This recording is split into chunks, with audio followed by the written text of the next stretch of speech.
Hello बच्चों, let's read this question. The question says write the electronic configuration and energy level diagram for O2. बच्चों इस question में हमें electronic configuration लिखनी है और एनर्जी लेवल डायग्राम बनाना है O2 मॉलिक्यूल के लिए। तो फर्स्ट ऑफ ऑल बात करते हैं इस क्वेश्चन में की कंसेप्ट के बारे में। इसके बारे में बात करते हैं इस क्वेश्चन में की कंसेप्ट के बारे में। और की कंसेप्ट क्या होगा बच्चों?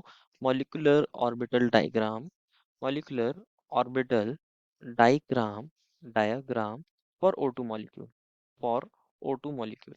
हमें क्या करना है? O2 मॉलिक्यूल के लिए मॉलिक्यूलर ऑर्बिटल डायग्राम को बनाना है।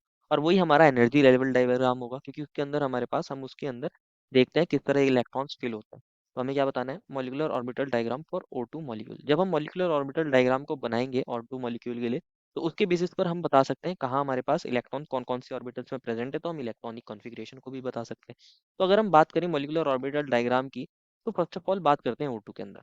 O2 के अंदर अगर आप देखोगे, एक ऑक्सीजन के पास कितने इलेक्ट्रॉन होते हैं? ऑक्सीजन के पास, अगर ऑक्सीजन की बात करें तो इसके पास होते हैं 1s2, 2s2, 2p4, that is total 8 electron होते हैं। तो टोटल इलेक्ट्रॉन दो ऑक्सीजन के पास कितने हो जाएंगे बच्चों? 8 + 8, 16 इलेक्ट्रॉन्स होते हैं टोटल। तो हम मॉलिक्यूलर ऑर्बिटल डायग्राम को बनाते हैं।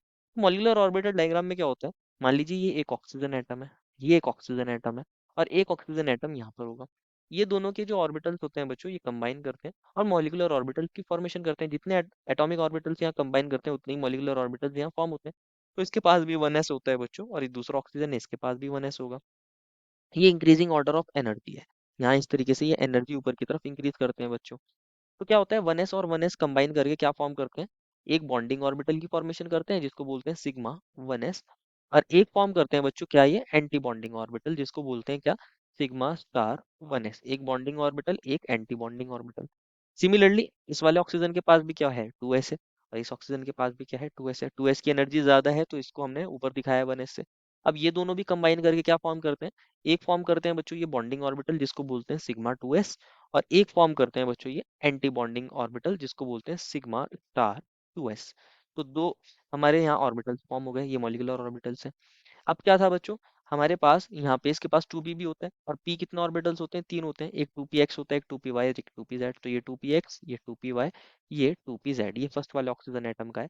सिमिलरली ये हमारे पास ये दूसरा ऑक्सीजन एटम है, इसके पास भी कौन है? 2px, 2py, 2pz। टोटल कितने ऑर्बिटल्स है बच्चों यहाँ? 3 एक ऑक्सीजन के, 3 एक ऑक्सीजन के, 6 ऑर्बिटल्स है। तो ये 6 ऑर्बिटल्स कंबाइन करके 3 बॉन्डिंग ऑर्बिटल फॉर्म करते हैं और 3 एंटी बॉन्डिंग ऑर्बिटल। तो ये एक तो फॉर्म करते हैं बच्चों बॉन्डिंग ऑर्बिटल में सबसे नीचे एनर्जी वाला जो होता है, वो होता है बच्चों सिग्मा 2p z। ये बॉन्डिंग ऑर्बिटल होता है। इसके बाद दो ऑर्बिटल्स आते हैं बच्चों, और इन दोनों की एनर्जी सेम होती है, तो इनको हमने एक ही लेवल पे दिखाया है। ये जो दोनों ऑर्बिटल्स फॉर्म हुए हैं, इन दोनों की एनर्जी कैसी है? सेम होती है। और ये भी बॉन्डिंग होते हैं। एक होता है बच्चों पाई 2px, और दूसरा होता है बच्चों पाई 2py। अब हमारे पास तीन एंटी बॉन्डिंग ऑर्बिटल्स फॉर्म होते हैं, और इनकी एनर्जी होती है ज्यादा। यहाँ फॉर्म होते हैं बच्चों कौन? Pi star 2px, pi star 2px, और पाई स्टार 2py। और उसके ऊपर फॉर्म होता है बच्चों कौन? यहाँ पे sigma star 2pz, sigma star 2pz। इसकी एनर्जी सबसे ज्यादा होती है यहाँ पे। ये भी एंटी बॉन्डिंग ऑर्बिटल। तो ये मॉलिक्यूलर ऑर्बिटल डायग्राम है, या एनर्जी लेवल डायग्राम एक तरीके से बोल सकते हो। ऑक्सीजन एटम के पास कितने इलेक्ट्रॉन्स होते हैं बच्चों? अभी हमने देखा था 1s2, 2s2, 2p4। इनको हमने इस तरीके से फिलिंग करी है, पहले सिंगली फिल्ड करते हैं देन पेयरिंग। सिमिलरली इसके पास भी हम लिख सकते हैं 1s2, 2s2, 2p6। यहाँ पर इस तरीके से हमने फिलिंग देखी है। तो यहाँ टोटल 16 इलेक्ट्रॉन्स है। अब हमें 16 इलेक्ट्रॉन फिल करने हैं। 16 इलेक्ट्रॉन्स फिल करने हैं, तो फिल करते हैं बच्चों। यहाँ हमारे पास ये 1 इलेक्ट्रॉन, ये 2 इलेक्ट्रॉन, 3, 4, 5, 6, 7, 8, 9, 10, 11, 12, 13, 14, 15, 16। इस तरीके से ये 16 इलेक्ट्रॉन्स यहाँ पे फिल होते हैं। और यही एनर्जी लेवल डायग्राम है O2 मॉलिक्यूल के लिए, या इसको मॉलिक्यूलर ऑर्बिटल डायग्राम भी बोलते हैं।